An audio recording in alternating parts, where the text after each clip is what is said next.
Now, let's create a table and display the list of all our students inside that table. So let's go to our project and inside our student controller. So let's go to our student controller inside my index method.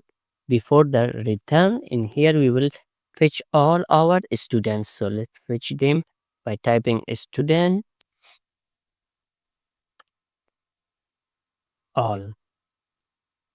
Now let's pass the students to our page. So for that, let's create an array in here and pass it as a key and value. So students is equal to $sign students.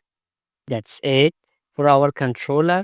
Now let's go to our students page. Let's go to our resources view, sorry, JS page. Then after that, students and index.jsx. Now in here for few seconds, I will pause the video and create the HTML part. So the length of the video should not go increase.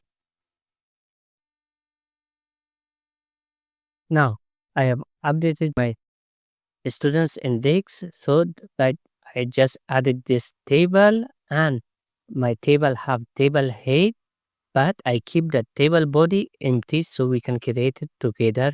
If I go to my browser, this is the page. It look right now.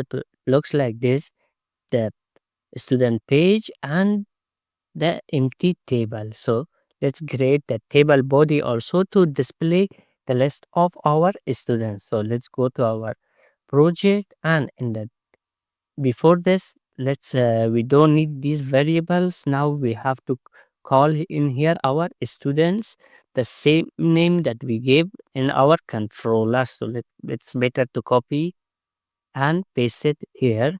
Now in the table body we have to map to each student and display them. So in here, let's create a map.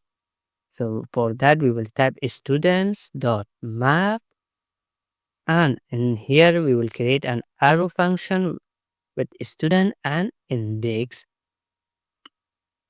Then after that, in here we will return a tr with our columns that we want to display. So first I want to display the numbers like 1 2 3 4 5. So for that, let's create a td, and in here let's call index plus 1. Let's give him a class name also. So let's give him a class name of p dash 2. Now we have to do exactly same thing for all our columns. So let's copy everything from here. So let's copy them and paste them for more times. So 1 2 3 4. Now instead of index plus 1, I have to call the student in here dot then the column that I want to display. So for the first column, I want to display the name. For the second column, I want to display the email. For the third, gender. And finally, for the fourth column, I want to display the score. So everything is set. Now let's go save everything. Let's go to our browser. Now in here, I can see all the list of my students in here. So this is how we can display the data in our table. So you have to map all of them inside your table. But before that, you have to fetch all of them inside your controller and pass them with your view.